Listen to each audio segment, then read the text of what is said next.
अगर कोई कहे कि अथर्ववेद में ऐसे मंत्र हैं जो घर में खुशियां, शांति और बरकत को बुला सकते हैं, जी। तो क्या इस पर यकीन होगा?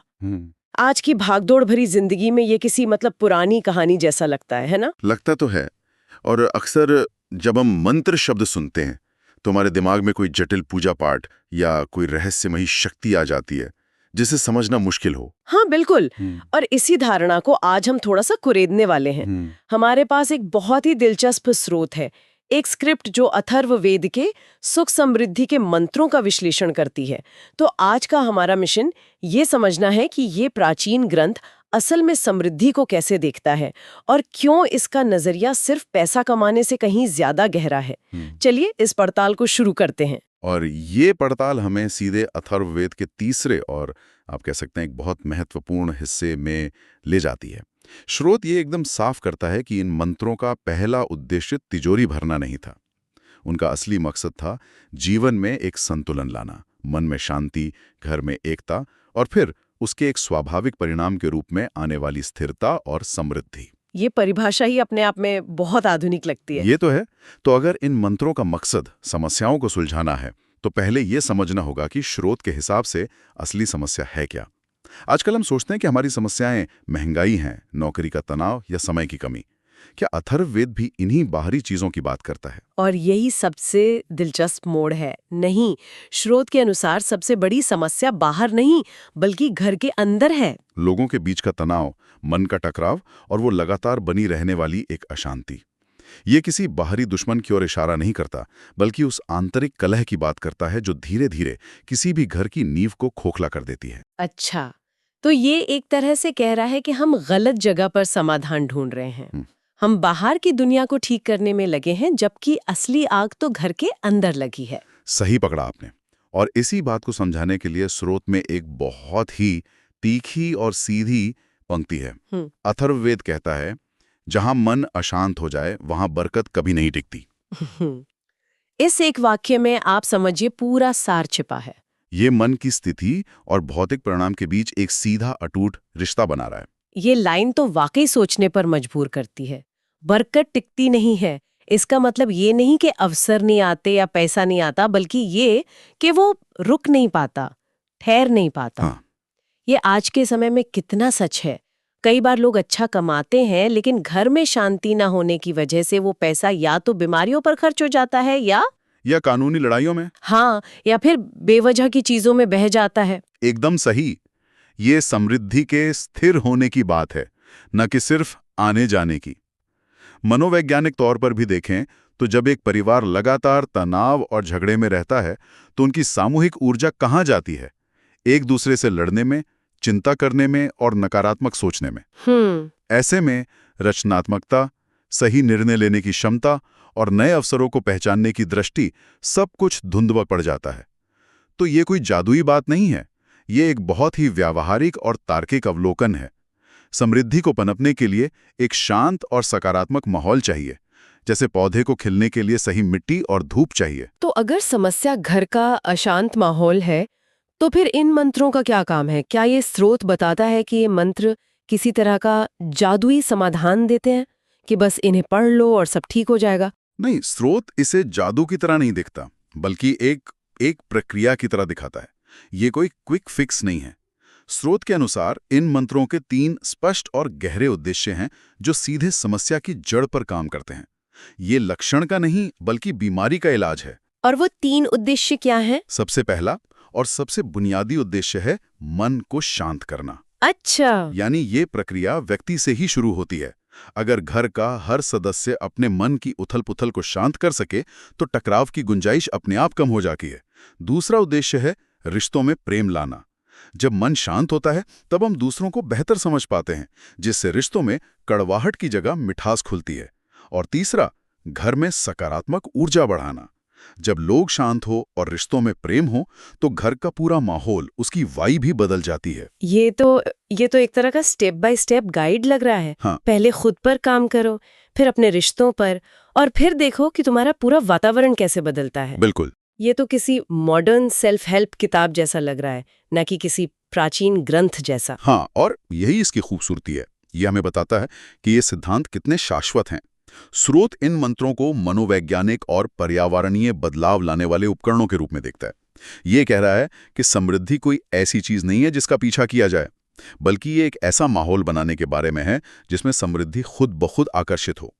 ये एक बाहरी चीज को पाने के लिए अंदरूनी बदलाव लाने की प्रक्रिया है। तो अगर हम इस पूरे दर्शन को एक लाइन में समेटना चाहें, तो इसका मूल सार क्या होगा?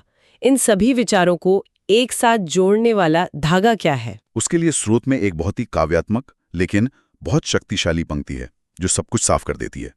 जहां प्रेम हो वहां देवता टिकते हैं, जहां कलह हो वहां समृद्धि भाग जाती है। जहां प्रेम हो वहां देवता टिकते हैं। ये सुनने में बहुत सुंदर है, लेकिन यहाँ देवता का क्या मतलब है? क्या हम सचमुच पौराणिक देवी देवताओं की बात करने हैं? ये एक बहुत महत्वपूर्ण सवाल है। इस संदर्भ में देवता शब्द का अर्थ बहुत व्यापक है। इसका मतलब सिर्फ पूजा पाठ वाले देवता नहीं, बल्कि हर तरह की सकारात्मक शक्ति हो सकता है, जैसे अच्छे अवसर, सौभाग्य, अच्छा स्वास्थ्य, रचनात्मक विचार, मददगार लोग और मन की खुशी। हाँ, और मन की खुशी।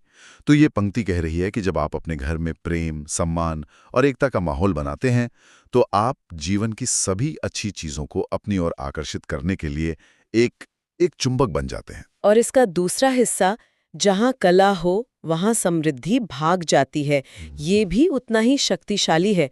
भाग जाती है, ये शब्द बहुत कुछ कहता है। हाँ, ये एक बहुत सूक्ष्म लेकिन गहरा अंतर है।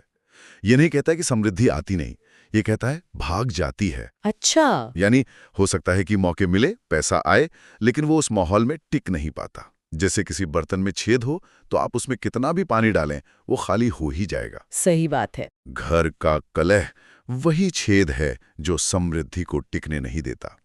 और देखिए, असली समृद्धि केवल धन नहीं है, बल्कि उसका आनंद लेने की क्षमता और मन की शांति भी है, जो ऐसे माहौल में असंभव है।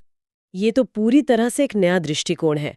लेकिन अब सबसे बड़ा सवाल आता है, ये काम कैसे करता है?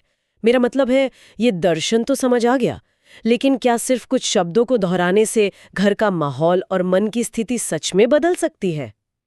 स्रोत इसके पीछे के तंत्र के बारे में क्या कहता है? और यहीं पर यह विश्लेषण सबसे गहरे पानी में उतरता है।